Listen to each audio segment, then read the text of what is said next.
नमस्कार दोस्तों, CTET paper 2 social science के लिए क्लास 8th हिस्ट्री का एक महत्वपूर्ण टॉपिक जिसके अंतर्गत ईस्ट इंडिया कंपनी, प्लासी का युद्ध, बक्सर का युद्ध, विलय नीति, सर्वोच्च नीति, सायक संधि जैसे कुछ महत्वपूर्ण टॉपिक को खत्म करने वाले हैं। इन टॉपिक से आपकी परीक्षा में हर बार क्वेश्चन पूछे जाते हैं। जैसा कि आप लोग यहाँ पर देख पा रहे होंगे, क्वेश्चन किस प्रकार से एग्जाम में पूछे गए हैं। ए और बी कथनों पर सर्वोच्चता के संदर्भ में विचार कीजिए और सही उत्तर का चयन कीजिए। कंपनी ने दावा किया कि उसका अधिकार सर्वोच्च नहीं था। कथन बी, अपने हितों की रक्षा के लिए वह भारतीय रियासतों का अधिग्रहण करने की धमकी या अधिग्रहण करने का जो है उसके पास अधिकार मानती थी। तो इस टाइप से एग्जाम में क्वेश्चन पूछा गया है। नेक्स्ट क्वेश्चन यहाँ पर आप लोग देख लीजिएगा। कथन वाला ये भी है, सहायक संधि से है। यहाँ पर किससे है? सहायक संधि के संदर्भ में है। यहाँ पर आपको बताना है अपनी स्वतंत्र सेना रखने की अनुमति थी या नहीं थी, ईस्ट इंडिया कंपनी को भुगतान करना पड़ता था या नहीं करना पड़ता था। तो इस टाइप के क्वेश्चन आपकी परीक्षा में हर बार पूछे जाते हैं। नेक्स्ट क्वेश्चन इस प्रकार से पूछा गया है, किस गवर्नर जनरल ने घोषित किया कि अवध पर गलत तरीके से शासन किया जा रहा है और उचित प्रशासन सुनिश्चित करने के लिए ब्रिटिश शासन की आवश्यकता थी। यानी कि अवध का विलय 1856 में डलहौजी ने किया था। डलहौजी यहाँ पर करेक्ट आंसर होगा। ये सारी की सारी चीज़ें मैं आपको इसी अध्याय के अंतर्गत बता दूंगा, जो कि महत्वपूर्ण प्रश्न के साथ यहाँ पर बताने वाला हूँ। नेक्स्ट क्वेश्चन कुछ इस प्रकार से एग्जाम में यहाँ पर पूछा गया है, ईस्ट इंडिया कंपनी ने 1651 में बंगाल में हुगली नदी के किनारे फैक्ट्री स्थापित की। आखिर क्यों स्थापित की? उनका मूल उद्देश्य यहाँ पर क्या था? उस चीज को आपको यहाँ पर बताना है। नेक्स्ट क्वेश्चन कुछ इस प्रकार से, ईस्ट इंडिया कंपनी के मुख्य रूप से खाली जगह के लिए बंगाल की दीवानी राजस्व का उपयोग किया। आखिरकार जो बंगाल की दीवानी है, ठीक है, बंगाल की दीवानी है 1765 में इन्होंने अपने पास कर लिया था अंग्रेजों ने। ठीक है, क्यों कर लिया था? इसका मूल उद्देश्य क्या था? ठीक है, तो बंगाल की दीवानी का राजस्व वसूलने के लिए। तो नेक्स्ट क्वेश्चन यहाँ पर आप लोग देख लीजिए, फिर एक एक करके इन सभी क्वेश्चन को मैं आपको करा दूंगा बीच बीच में, जहाँ से क्वेश्चन ये पूछे गए होंगे। 19वीं सदी से संबंधित ईसाई मिशनरियों ने भारत में क्रिश्चियन शिक्षा को क्यों लागू किया? नेक्स्ट है यहाँ पर 18वीं सदी में धीरे धीरे मुगल नियंत्रण से अलग हो गया। कौन हो गया? मुर्शिद कुली खान हो गया, अलीवर्दी खान हो गया। मुर्शिद कुली और अलीवर्दी दोनों के बारे में यहाँ पर अध्ययन किया जाएगा। नेक्स्ट क्वेश्चन कुछ इस प्रकार से यहाँ पर पूछा गया है, पुर्तगाली भारत से यूरोप ले गए थे जिसको कैलिको के नाम से जानते हैं। कौन सी चीज है यहाँ पर? वो चीज सारी की सारी आपको यहाँ पर पता चल जाएगी, क्योंकि टॉपिक बहुत महत्वपूर्ण है। हर बार एग्जाम में भर भर के क्वेश्चन इस टॉपिक से यहाँ पर पूछे गए हैं। आप लोग देख ही पा रहे होगे, सर्वोच्चता नीति से यहाँ पर भी क्वेश्चन पूछा गया है। इंग्लिश हिंदी दोनों में यहाँ पर क्वेश्चन आपको देखने को मिल रहे हैं। ठीक है, तो नेक्स्ट क्वेश्चन यहाँ पर क्या कहता है? सहायक संधि वाला यहाँ पर क्वेश्चन पूछा गया है। सर्वोच्चता नीति से भी पूछा गया है, विलय नीति से भी क्वेश्चन पूछा गया है, गवर्नर जनरलों से संबंधित क्वेश्चन पूछा गया है।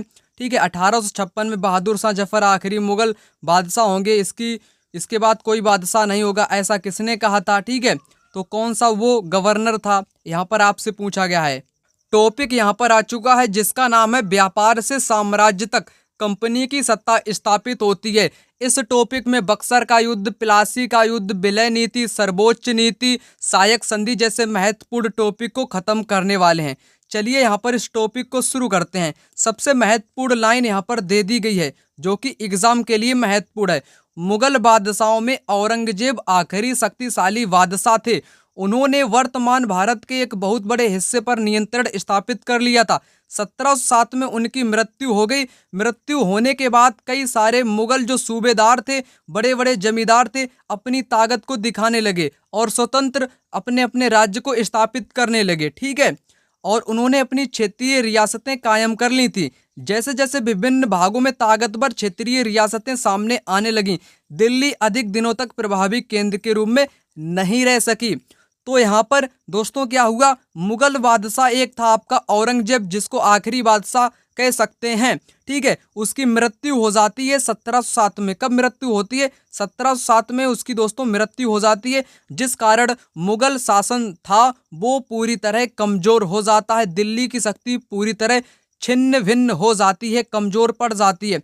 और इनके नीचे जितने काम कर रहे थे मुगलों के नीचे, जैसे सूबेदार हो गए, बड़े बड़े जमींदार हो गए, ये अपने अपने राज्य को विकसित करने लगे, अपने अपने क्षेत्र को विकसित करने लगे। जैसे बंगाल का नवाब खुद बन गया कोई व्यक्ति। ठीक है, उसके बारे में यहाँ पर आपको बताऊंगा। पूर्व में ईस्ट इंडिया कंपनी का आना, आखिर भारत में ईस्ट इंडिया कंपनी कैसे आती है, उस चीज को समझने से पहले इस मानचित्र को समझाने का प्रयास करता हूँ। ये मानचित्र 18वीं सदी के भारत में आने वाले व्यापारिक मार्गों को दर्शाता है। सबसे पहले यहाँ पर हम लोग बात करते हैं, आखिर इन लोगों को समुद्र मार्ग से होकर आने की क्या जरूरत पड़ी। उससे पहले की घटना एक घटती है, यानी कि जो भारत के लोग हैं और ब्रिटिश के जो लोग हैं, यानी कि यूरोपीय जो लोग हैं, इनका नाता बहुत पुराना है, यानी कि ये प्राचीन काल से ही भारत से व्यापार करते आ रहे हैं। घटना घटती है 1453 में। क्या होता है? 1453 में इराक और तुर्की वाले रास्ते से ये लोग होकर के आते हैं। वहीं पर एक जगह मिलती है कुश्तुतुनिया। कौन सी जगह? कुश्तुतुनिया पर 1453 में अरब लोगों का क्या हो जाता है, अरब लोग उस जगह को कब्जे में ले लेते हैं, यानी कि उस जगह को कब्जे में ले लेते हैं। जिससे क्या होता है, जो यूरोपीय लोग थे भारत से व्यापार करके यहाँ पर जाते थे, ये लोग अरब वाले लोग यूरोपीय लोगों का पूरा माल लूट लिया करते थे, उनसे छीन लिया करते थे। जिस कारण ये मार्ग क्या हो गया, पूरी तरह बाधित हो गया, ईरान तुर्की इस्तांबुल वाला मार्ग। जिस कारण इनको क्या करना पड़ा, समुद्री मार्ग की खोज करनी पड़ी। अब ब्रिटिश लोग या पुर्तगाली लोग या यूरोपीय लोग कैसे आने लगे, ये लोग दक्षिण अफ्रीका के केप ऑफ गुड होप से होकर के भारत में प्रवेश करने लगे। ये मानचित्र यहाँ पर इतना ही दर्शाता है। चलिए बात करते हैं मुख्य बिंदुओं की जो आपके एग्जाम के लिए महत्वपूर्ण है। तो सबसे पहले यहाँ पर क्या चीज बताई गई है, सन 1600 में ईस्ट इंडिया कंपनी ने इंग्लैंड की महारानी का नाम क्या है, एलिजाबेथ प्रथम से चार्टर अर्थात इजाजतनामा हासिल कर लिया, जिससे कंपनी को पूरब से व्यापार करने का एकाधिकार मिल गया। 1600 में दोस्तों क्या हुआ, इंग्लैंड की एक महारानी थी जिसका नाम था एलिजाबेथ। उन्होंने एक चार्टर यानी कि इजाजतनामा हासिल कर लिया था, जिससे कि क्या क्या मिल गया, एकाधिकार का अधिकार मिल गया था कंपनी को व्यापार करने का। ठीक है, आगे यहाँ पर बताया गया है, इस इजाजतनामे का मतलब यह था कि इंग्लैंड की कोई और व्यापारिक कंपनी इस इलाके में ईस्ट इंडिया कंपनी से होड़ नहीं कर सकती है। ठीक है, ये आपका था।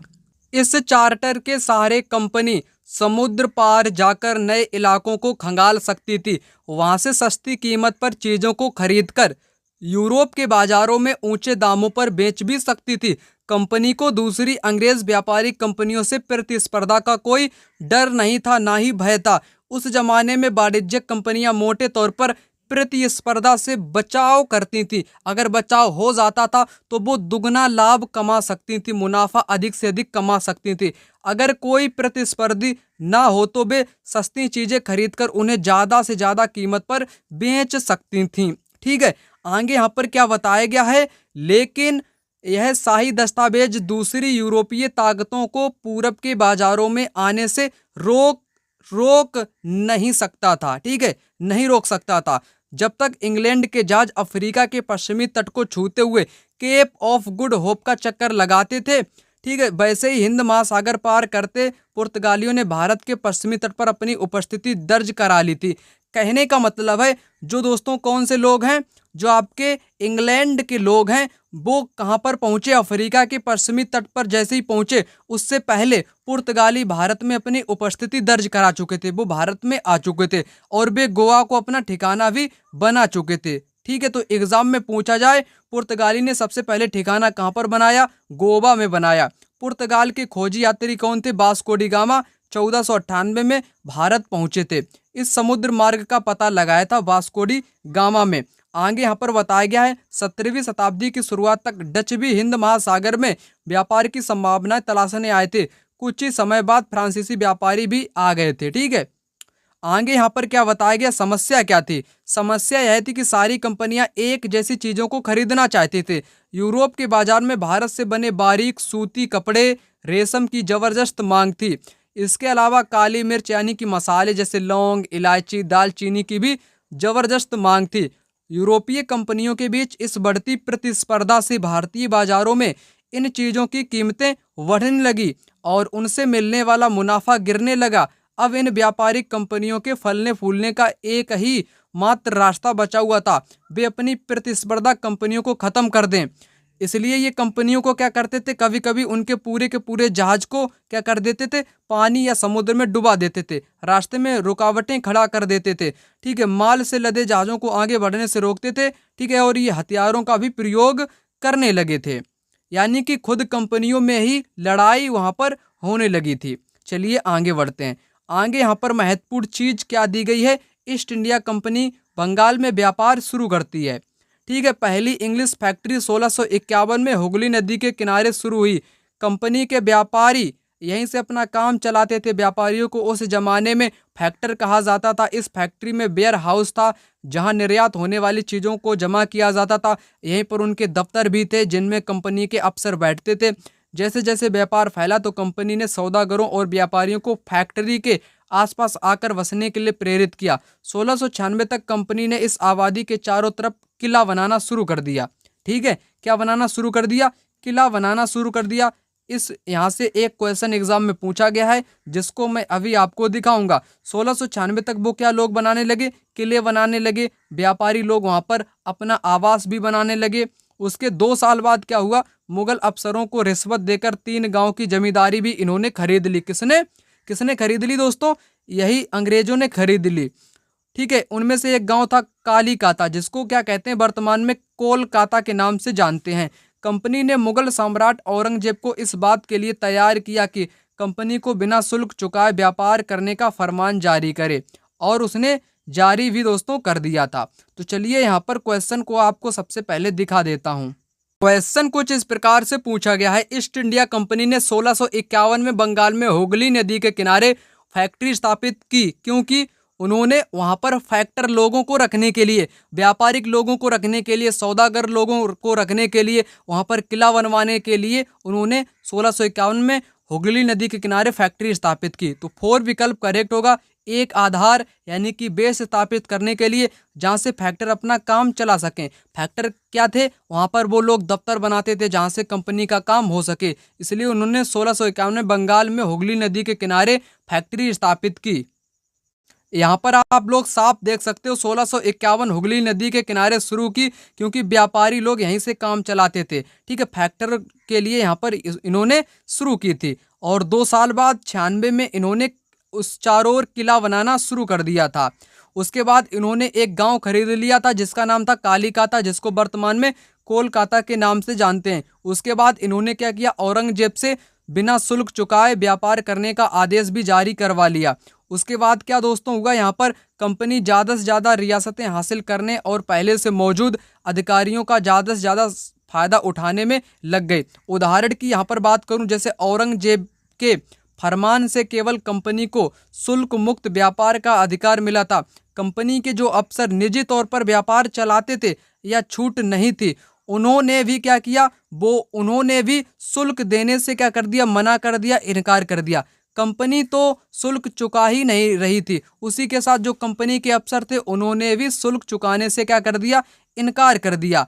तो ऐसे में दोस्तों क्या हुआ, इससे बंगाल में राजस्व वसूली बहुत कम हो गई। ऐसे में भला बंगाल के नवाब मुर्शिद कुली खां विरोध क्यों ना करते, क्यों विरोध करते दोस्तों, क्योंकि जो अफसर थे निजी तौर पर व्यापार करने वाले, वे भी शुल्क नहीं दे रहे थे बंगाल के नवाब को, इसलिए उन्होंने इसका भी विरोध किया। चलिए, विरोध करने के बाद क्या हुआ, युद्ध की स्थिति आ गई। तो यहाँ पर देख लेते हैं। 18वीं सदी की शुरुआत में कंपनी और बंगाल के नवाबों का टकराव काफी बढ़ गया। औरंगजेब की मृत्यु कब हुई थी, 1707 में हो गई थी। ठीक है, मैंने आपको बता ही दिया था। औरंगजेब की मृत्यु के बाद बंगाल के नवाब अपनी ताकत दिखाने लगे थे। उस समय दूसरी क्षेत्रीय ताकतों की स्थिति ऐसी ही थी। मुर्शिद कुली खां के बाद अली वर्दी खां और इसके बाद सिराजुद्दौला बंगाल के नवाब बने। ये क्रम बहुत महत्वपूर्ण है। ठीक है, ये मुर्शिद कुली खां बना था। औरंगजेब के बाद कौन? मुर्शिद कुली खां बना था। उसके बाद अली वर्दी खां बना था। उसके बाद सिराजुद्दौला बना था, जिसके साथ किसका युद्ध होता है? प्लासी का युद्ध होता है। ठीक है, वो घटना भी यहाँ पर, उसको भी यहाँ पर अध्ययन करेंगे। तो क्वेश्चन आपसे अगर पूछा जाए, मुर्शिद कुली खां है जो बंगाल का क्या था? स्वतंत्र नवाब था। तो यहाँ पर सबसे पहले इसको यहाँ पर क्वेश्चन को देख लेते हैं, फिर इन सभी सारे के सारे जो महत्वपूर्ण पॉइंट हैं उनको यहाँ पर कवर कर लेते हैं।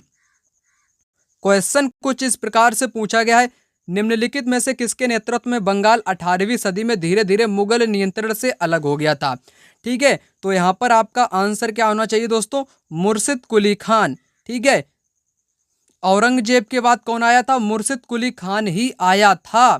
ठीक है, 18वीं सदी में। उसके बाद अली वर्दी खान आया था। अली वर्दी खान के बाद सिराजुद्दौला आया था।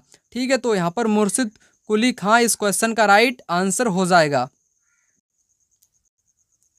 आगे यहाँ पर बात कर लेते हैं, मुर्शिद कुली खान के बाद अली वर्दी खान नवाब बना। उसके बाद सिराजुद्दौला बंगाल का नवाब बना। जैसे ही सिराजुद्दौला क्या बनता है? नवाब बनता है। ठीक है, ये सभी नवाब कैसे थे? शक्तिशाली थे। उन्होंने कंपनी को रियासतें देने से मना कर दिया, व्यापार का अधिकार देने के बदले कंपनी से नजराने मांगे, उसे सिक्के डालने का अधिकार नहीं दिया गया और उसकी किलेबंदी को बढ़ाने से रोक दिया गया। कंपनी पर धोखाधड़ी का आरोप लगाते हुए उन्होंने दलील दी कि उनकी वजह से बंगाल सरकार की राजस्व वसूली कम होती जा रही है और नवाबों की ताकत कमजोर पड़ रही है। कंपनी टैक्स चुकाने को तैयार नहीं थी। उसके अफसरों ने अपमानजनक चिट्ठियां भी लिखी थी बंगाल के नवाब के बारे में। नवाबों व उनके अधिकारियों को अपमानित करने का प्रयास किया गया है। फिर आगे क्या होता है? यही सब कुछ दोस्तों होता रहता है। ये टकराव दिनों दिन गंभीर होते गए, आखिरकार प्लासी की युद्ध में इनको बदल दिया। ठीक है, अब बात करते हैं प्लासी का युद्ध। तो चलिए प्लासी के युद्ध की बात यहाँ पर कर लेते हैं। ये 1756 की घटना यहाँ पर घटती है। प्लासी का युद्ध कब हुआ था? 1757 में हुआ था। ठीक है, तो 1756 में एक घटना घटती है जिसको क्या बोलते हैं? क्या बोलते हैं? ब्लैक होल की घटना। क्या बोलते हैं? यहाँ पर उसका जिक्र नहीं किया गया, परंतु मैं आपको बता देता हूँ। ब्लैक होल की घटना, उसमें क्या होता है? सिराजुद्दौला 146 अंग्रेजों को एक बंद कोठरी में बंद कर देता है, उनको वहां पर में मार देता है। ठीक है, तो उसी घटना को बोलते हैं ब्लैक होल घटना। इसी को जब रॉबर्ट क्लाइव को पता चलता है तो वो क्या करता है? प्लासी के युद्ध का ऐलान करता है और वहां पर लड़ाई छिड़ जाती है। ठीक है, तो इस चीज को यहाँ पर समझ लेते हैं। 1756 में अली वर्दी खान की मृत्यु के बाद सिराजुद्दौला बंगाल के नवाब बने। कंपनी को सिराजुद्दौला की ताकत से काफी भय था, यानी कि सिराजुद्दौला से कंपनी डरती थी। सिराजुद्दौला की जगह कंपनी एक ऐसा कठपुतली नवाब चाहती थी जो इसके इशारों पर नाचे, उसे व्यापारिक रियासतें और अन्य सुविधाएं आसानी दे सके। ठीक है, ऐसा चाहती थी कंपनी। कंपनी ने प्रयास किया कि सिराजुद्दौला के प्रतिद्वंदियों में से किसी को नवाब बना दिया जाए। ठीक है, फिर ये अंग्रेज लोग किससे मिले? मीर जाफर से जाकर के मिले। वो घटना आपको मैं बताऊंगा। कंपनी को कामयाबी नहीं मिली। जवाब में सिराजुद्दौला ने हुक्म दिया कि कंपनी उनके राज्य के राजनीतिक मामलों में टांग अड़ाना बंद कर दे, किलेबंदी रोके और बाकायदा राजस्व चुकाए। जब दोनों पक्ष पीछे हटने को तैयार नहीं हुए तो यही लड़ाई आपकी 1757 में प्लासी में बदल गई। ठीक है, किस में बदल गई? प्लासी में बदल गई। ठीक है, जो आपका नवाब था, कौन नवाब था? सिराजुद्दौला। 3000 सिपाहियों के साथ नवाब ने कासिम बाजार, एक जगह है कासिम बाजार में स्थित इंग्लिश फैक्ट्री पर हमला बोल दिया। नवाब की फौजों ने कंपनी के अफसरों को गिरफ्तार कर लिया, गोदाम पर ताला डाल दिया, अंग्रेजों के हथियार छीन लिए और अंग्रेजी जहाजों को घेरे में ले लिया। इसके बाद नवाब ने अपनी क्या किया? कंपनी के कलकत्ता स्थित किले पर कब्जा कर लिया। ठीक है, कलकत्ता के हाथ से निकल जाने की खबर सुनने पर मद्रास में तैनात कंपनी के अफसरों में रॉबर्ट क्लाइव एकदम कैसे हो गए? एकदम भयभीत हो गए और इन्होंने युद्ध का ऐलान कर दिया। ठीक, आगे यहाँ पर क्या बताया गया है? इस सेना को नौसैनिक बेड़े की मदद भी मिली। इसके बाद नवाब के साथ लंबे समय तक सौदेबाजी चली। आखिरकार 1757 में रॉबर्ट क्लाइव ने प्लासी के मैदान में सिराजुद्दौला के खिलाफ कंपनी की सेना का नेतृत्व किया।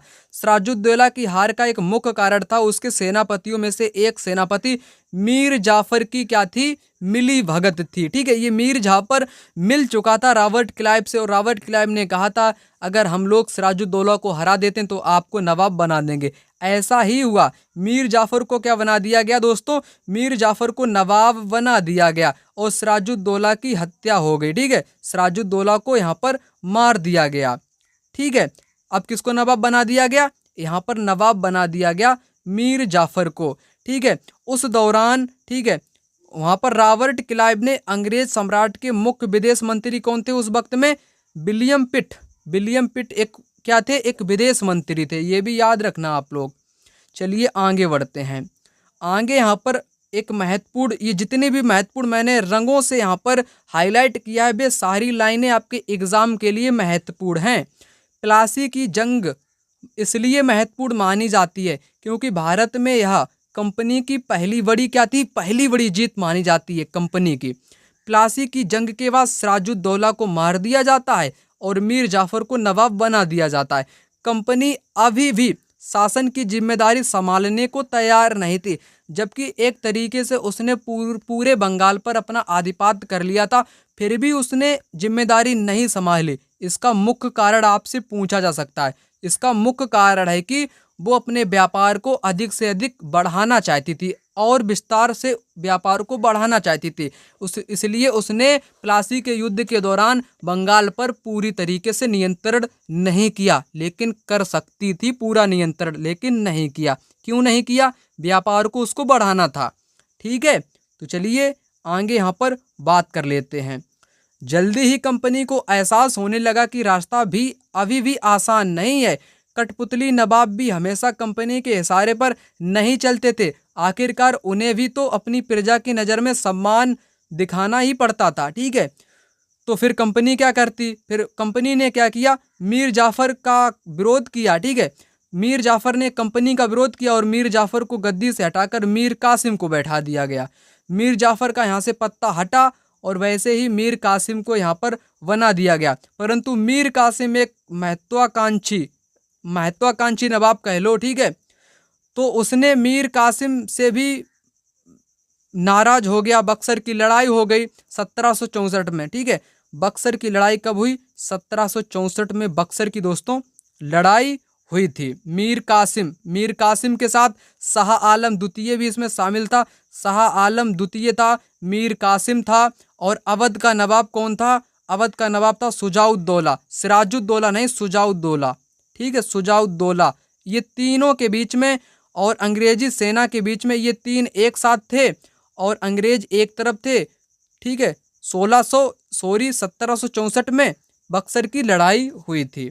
ठीक है, बक्सर की लड़ाई हुई थी तो उसमें मीर कासिम को नवाब की गद्दी से हटा दिया गया, पुनः मीर जाफर को गद्दी पर बिठा दिया गया। मीर जाफर को दोबारा नवाब बना दिया गया।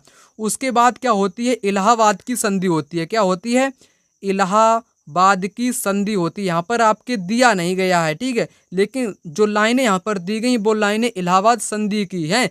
अब नवाब को हर 5 महीने 50 लाख रुपए कंपनी को चुकाने थे। ये इलाहाबाद की संधि में कहा गया है, लेकिन यहाँ पर नाम नहीं दिया गया है।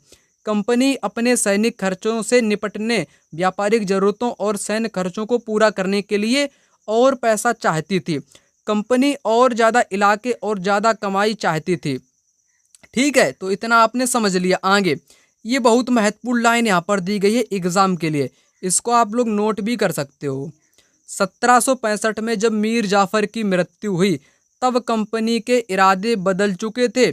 कठपुतली नवाबों के साथ अपने खराब अनुभवों को देखते हुए क्लाइव ने ऐलान किया हमें खुद ही नवाब बनना पड़ेगा। स्टेटमेंट कहेगा, किसने ऐलान किया, हमें खुद ही नवाब बनना पड़ेगा। ये कथन किसका है, रॉबर्ट क्लाइव का है। ठीक है, हमें खुद ही नवाब बनना पड़ेगा। अब यहाँ पर बक्सर का युद्ध भी हो चुका, प्लासी का युद्ध भी हो चुका, बंगाल के जितने नवाब थे वो सब शांत हो चुके थे, उनकी मृत्यु हो चुकी थी। अब 1765 का दौर था। ठीक है, अब इनको कोई भी बाधा नहीं पहुंचा पा रही थी अंग्रेजी कंपनियों को कोई भी। तो इन्होंने बंगाल की क्या कर ली, दीवानी को अपने अधीन कर लिया।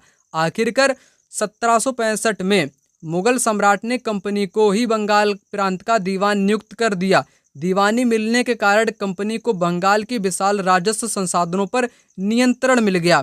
बंगाल एक समृद्ध राज्य था, सूती कपड़े, ठीक है, नील का व्यापार, वहाँ की भूमि भी उपजाऊ थी, गंगा नदी का किनारे का तट था, इसलिए उन्होंने बंगाल को ही चुना। ठीक है, तो चलिए आगे बढ़ते हैं। 18वीं सदी की शुरुआत से ही भारत के साथ उनका व्यापार बढ़ता जा रहा था, लेकिन उसे भारत में ज़्यादातर चीज़ें ब्रिटेन से लाए गए सोने और चांदी के बदले में खरीदनी पड़ती थी। इसकी वजह थी कि उस समय ब्रिटेन के पास भारत में बेचने के लिए कोई चीज़ नहीं थी। ये लाइन बहुत महत्वपूर्ण है, इसको एक बार आपको समझा देता हूँ। यहाँ पर कहा जा रहा है कि पहले जब भारत के साथ व्यापार करते थे ब्रिटेन के लोग, ठीक है, तो बदले में वो भारत को क्या देते थे, सोना चांदी देते थे। क्या देते थे, सोना देते थे, चांदी देते थे। ये सोना चांदी कहाँ से आता था, ये आता था ब्रिटेन से। ब्रिटेन से आता था सोना चांदी। अब ब्रिटेन में सोना चांदी हो गया है ख़त्म। अब उसके बदले में भारत को क्या दिया जाए, कुछ भी नहीं देंगे ये लोग। ठीक है, इसीलिए इन्होंने बंगाल को ही अपने नियंत्रण में ले लिया। ठीक है, उस समय ब्रिटेन के पास भारत में बेचने के लिए कोई चीज़ नहीं थी। प्लासी के जंग के बाद ब्रिटेन से सोने की निकासी कम हो गई, सोना चांदी बिल्कुल ही घट गया, ब्रिटेन के पास नहीं रह गया। बंगाल की दीवानी मिलने के बाद तो ब्रिटेन से सोना लाने की ज़रूरत ही नहीं रही, क्योंकि उन्होंने बंगाल पर ही कब्जा कर लिया था। अब भारत से होने वाले आमदनी के सहारे ही कंपनी अपने खर्चे चला सकती थी। इस कमाई से कंपनी में सूती रेशमी कपड़े खरीद सकती थी। ठीक है, सूती और रेशमी कपड़े खरीद सकती थी। ये चैप्टर काफ़ी एक तरीके का स्टोरी नुमा है, यानी कि कहानी की तरह ये चलता रहता है। ठीक है, जिससे कि आप यहाँ पर बोर भी हो सकते हो, लेकिन आपको बीच बीच में कुछ महत्वपूर्ण चीज़ें बताऊंगा, जिससे आपका चैप्टर बिल्कुल आसान ढंग से यहाँ पर ख़त्म हो जाए। कंपनी के अफसर अब नवाब खुद ही बन के बैठ गए थे। कैसे, ये बहुत अमीर हो चुके थे, कंपनी के अफसर बहुत अमीर हो चुके थे। भारत में व्यापार करके ये अपने घर वापस पहुँचे। ब्रिटेन जैसे ही पहुँचे तो इनके पास काफ़ी खजाना था, काफ़ी धन था, काफ़ी व्यापार था। ठीक है, ये अमीर बन गए, बहुत अमीर बन गए, आलीशान हो गए, आलीशान। वहाँ के जो लोग थे, यूरोप के लोग थे, इन अमीर व्यक्तियों को क्या बोलते थे, भैया नवाब बोलने लगे। इनको भी नवाब बोलने लगे, अंग्रेज व्यक्तियों को भी नवाब बोलने लगे ब्रिटिश के लोग। ठीक है, क्योंकि ये अमीर हो चुके थे। इसकी एक घटना आपको बताता हूँ जो कि काफ़ी इंटरेस्टिंग है।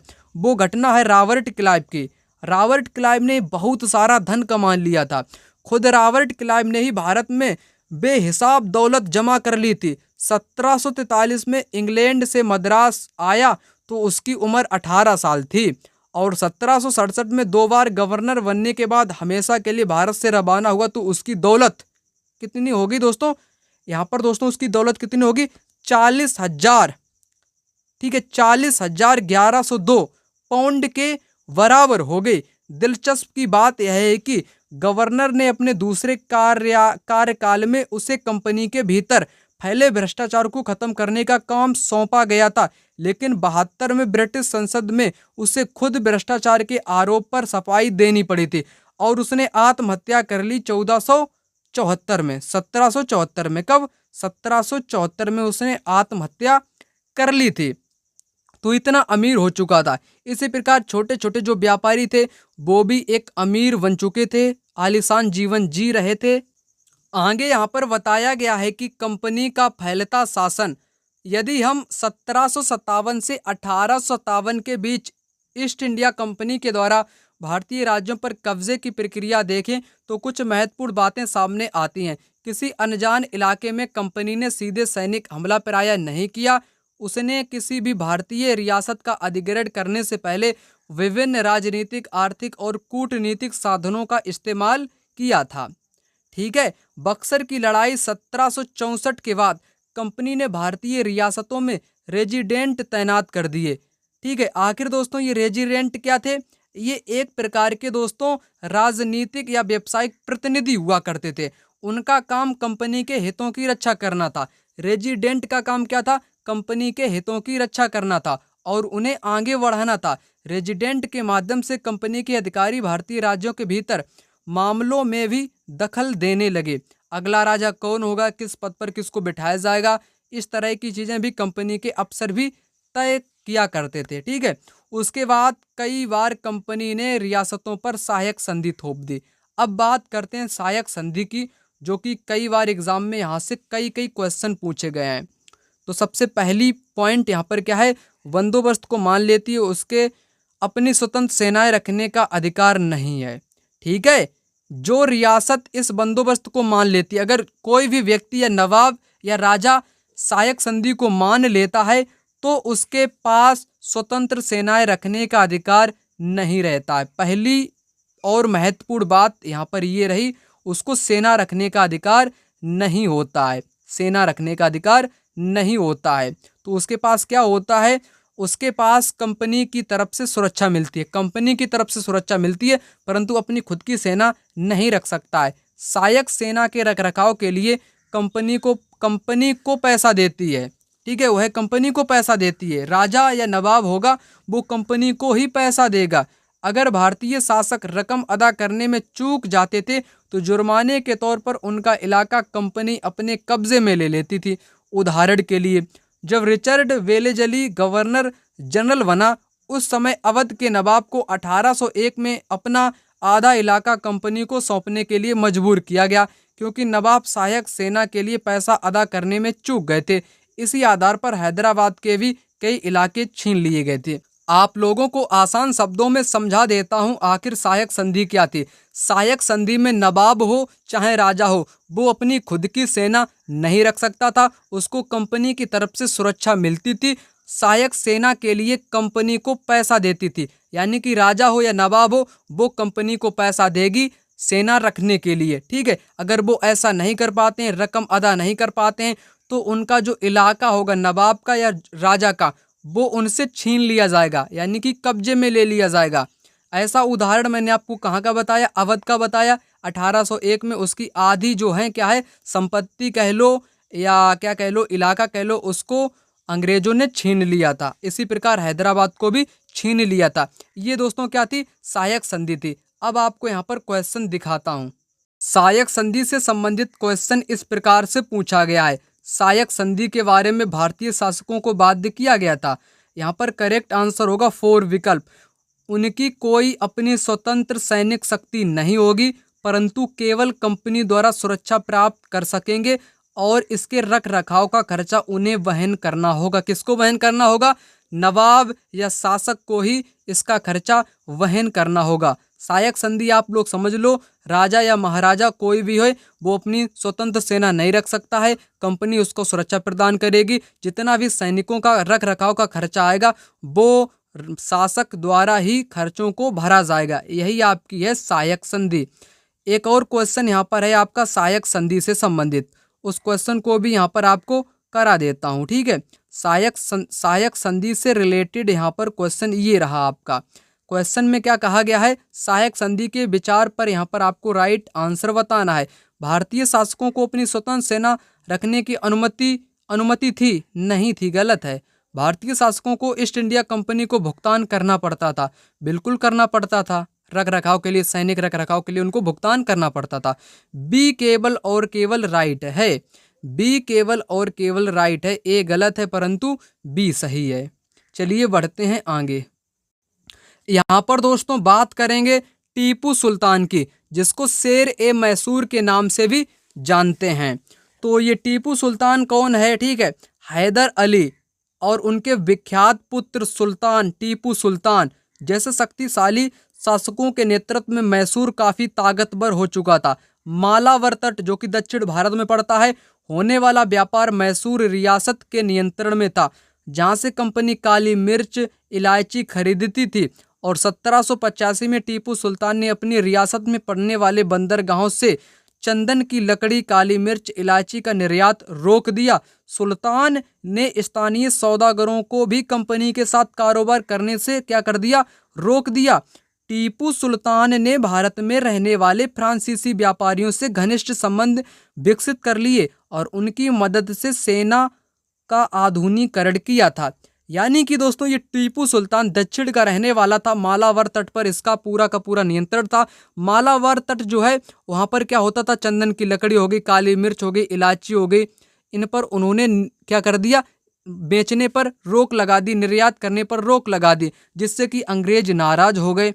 जब अंग्रेज नाराज होते हैं तब आगे यहाँ पर क्या होता है उस चीज़ को जान लो फटाक से।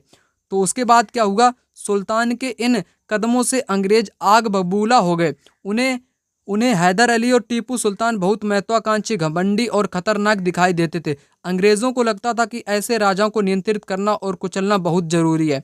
मैसूर के साथ अंग्रेजों की 4 बार जंग हुई। 1767 से 1769, 80 से 84, 90 से 92 और 1799 में श्रीरंगपट्टनम की आखिरी जंग में कंपनी को सफलता मिली।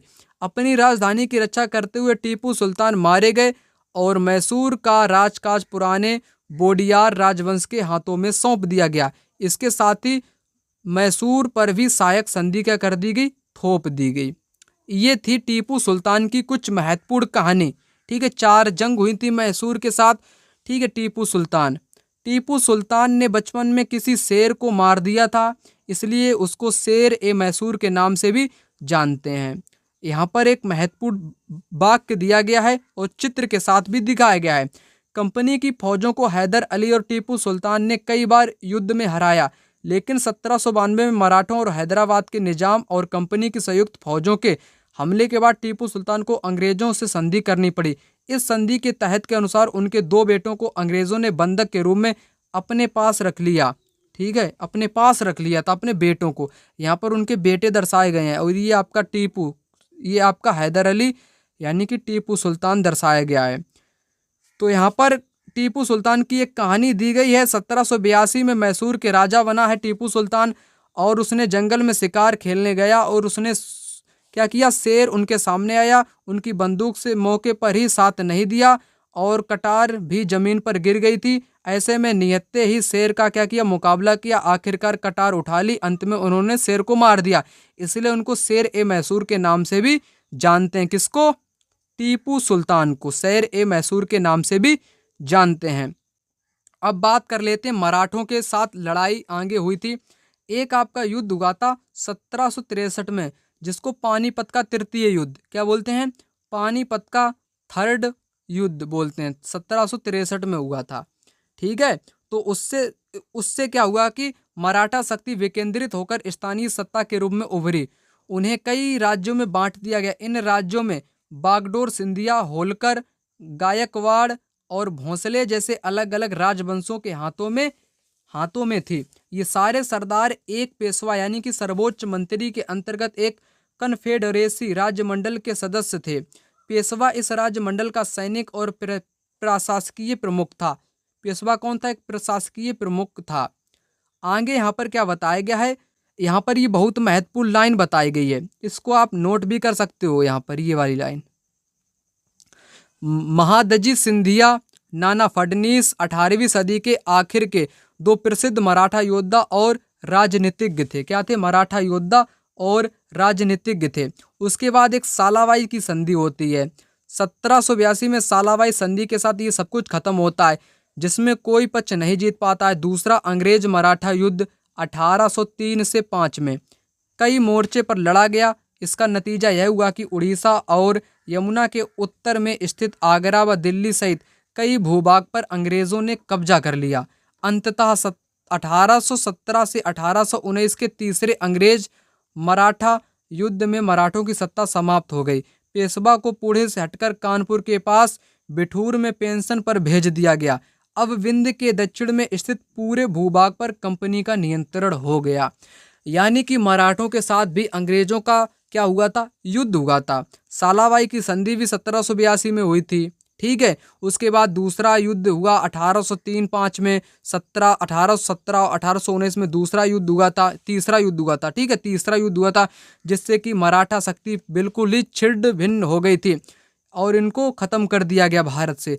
और इस प्रकार कंपनी ने पूरे दक्षिण में क्या कर ली? अपनी सत्ता अपने हाथों में ले ली। अब यहाँ पर सबसे महत्वपूर्ण जानकारी आपको बताने वाला हूँ, सर्वोच्चता का दावा। यहाँ से 3 से 4 क्वेश्चन एग्जाम में पूछे गए हैं।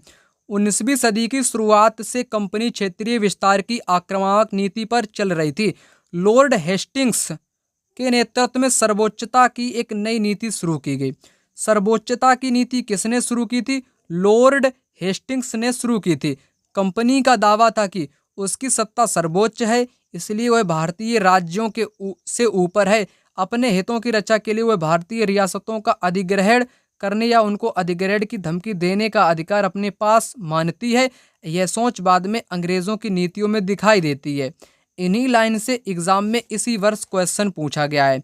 तो यहाँ पर इस लाइन को एक बार और आपको दोहरा देता हूँ। सर्वोच्चता नीति का मतलब है भारत में अंग्रेज ही सर्वोच्च है, वह भारतीयों से भी कई ज़्यादा ऊपर हैं। अपने हितों के लिए वह भारतीय रियासतों का वही अधिकरण या उनको धमकी देने का अधिकार अपने पास में रखती है। तो चलिए क्वेश्चन को सबसे पहले यहाँ पर कर लेते हैं। क्वेश्चन कुछ इस प्रकार से यहाँ पर पूछा गया है। कथन ए बी पर सर्वोच्चता के संदर्भ में, ठीक है, सर्वोच्चता बिल्कुल हूबहू उठाया गया क्वेश्चन है। कंपनी ने दावा किया कि उसका अधिकार सर्वोच्च नहीं था। यार यहाँ पर ये गलत कर दिया गया।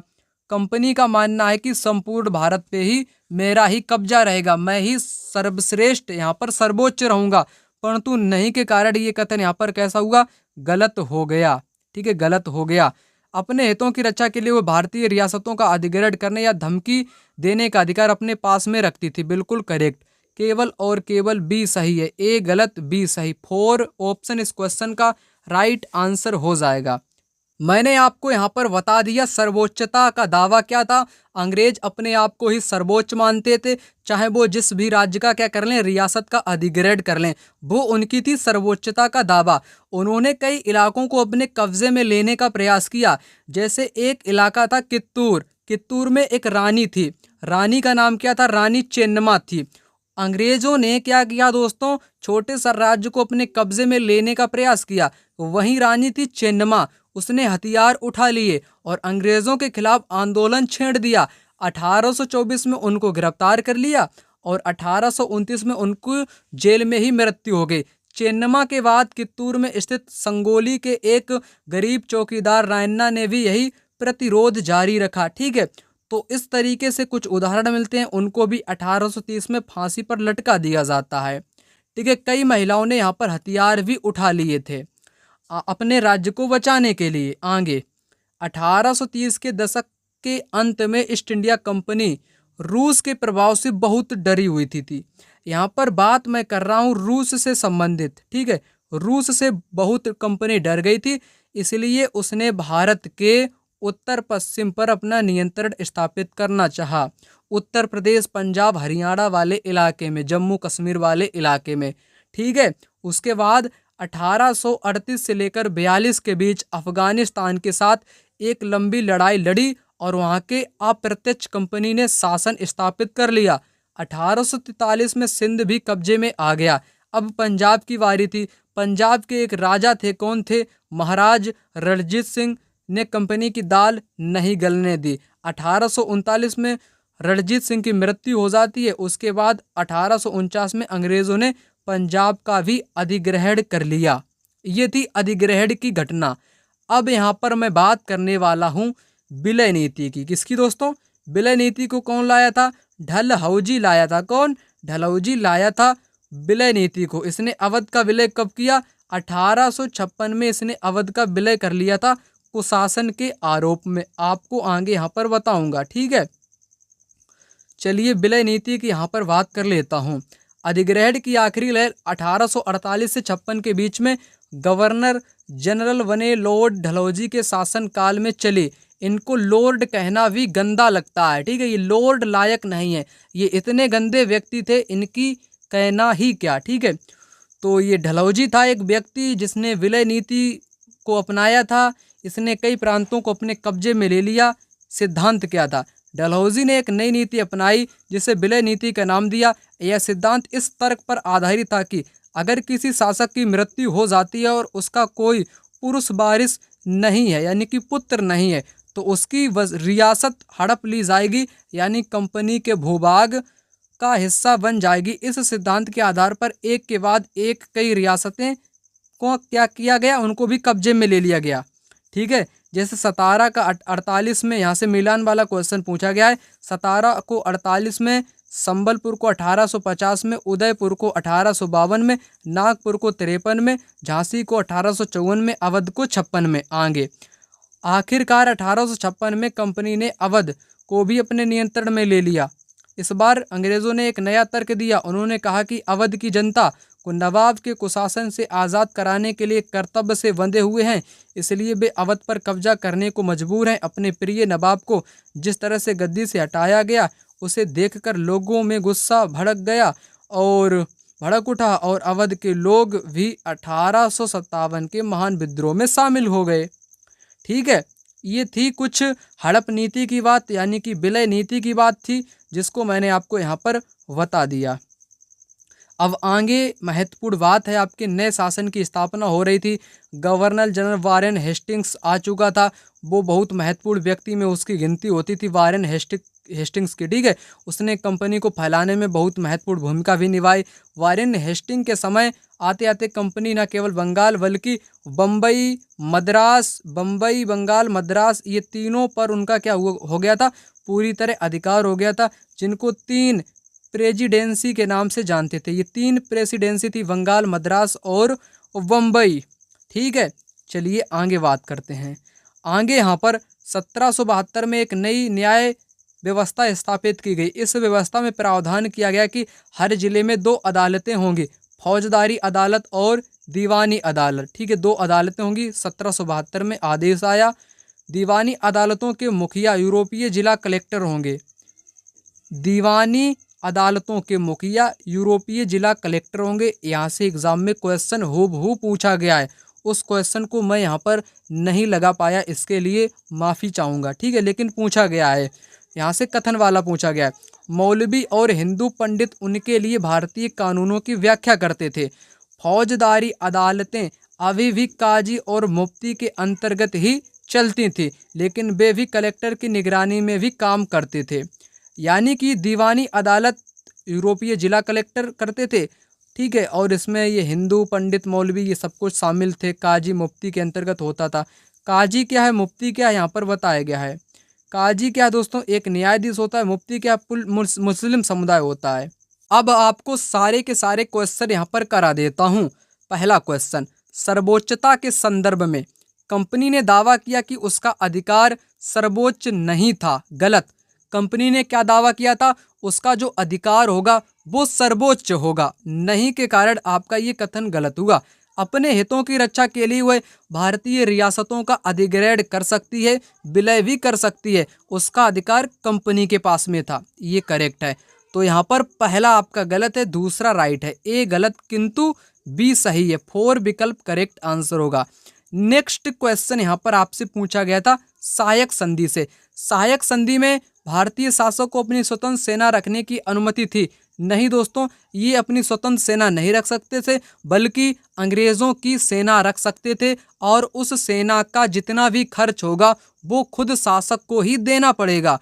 भारतीय शासकों को ईस्ट इंडिया कंपनी को भुगतान करना पड़ता था, बिल्कुल करना पड़ता था। यानी कि ए गलत है, बी आपका यहाँ पर राइट है।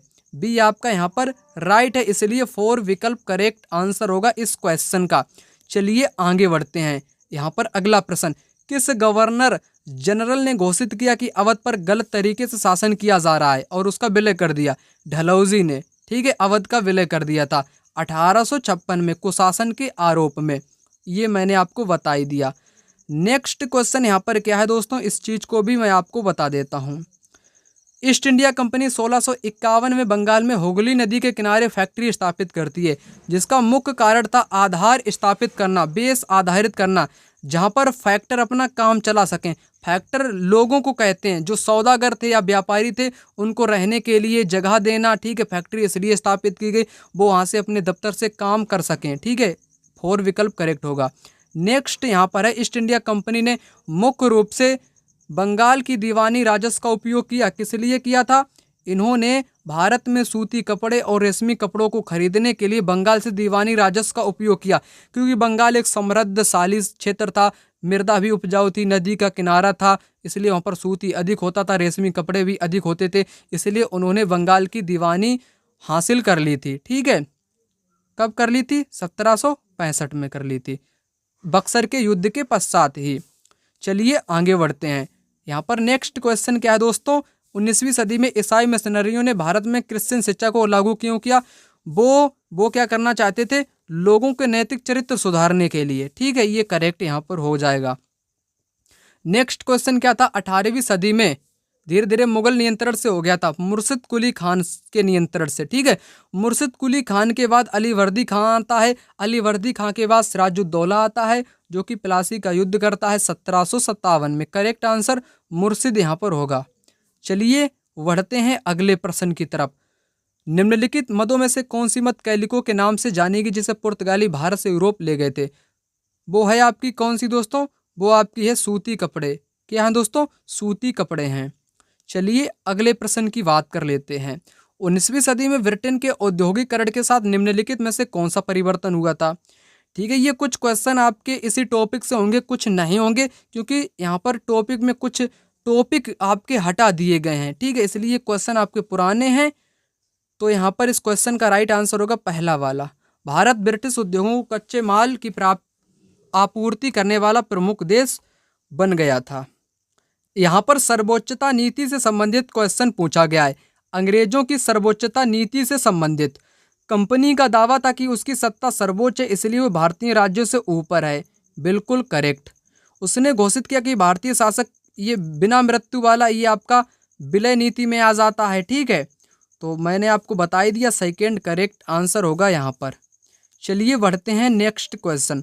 सहायक संधि की यहाँ पर बात कही गई है। यहाँ पर करेक्ट आंसर होगा 4 विकल्प। 4 विकल्प में क्या बताया गया है? सैनिक, स्वतंत्र सैनिक नहीं रख सकता है कोई भी शासक, परंतु केवल अब कंपनी द्वारा सुरक्षा प्रदान उसको की जाएगी। रख रखाव शासक को खुद ही देना पड़ेगा। 4 विकल्प यहाँ पर करेक्ट आंसर हो जाएगा। चलिए आगे बढ़ते हैं। आगे यहाँ पर अगला प्रश्न है, 1856 में निम्नलिखित गवर्नर जनरलों में से कौन सा, किसने कहा कि बहादुर शाह आखिरी मुगल सम्राट होंगे? ये कहा था लॉर्ड कैनिंग ने। चलिए दोस्तों मिलते हैं दूसरी वीडियो में, तब तक के लिए धन्यवाद।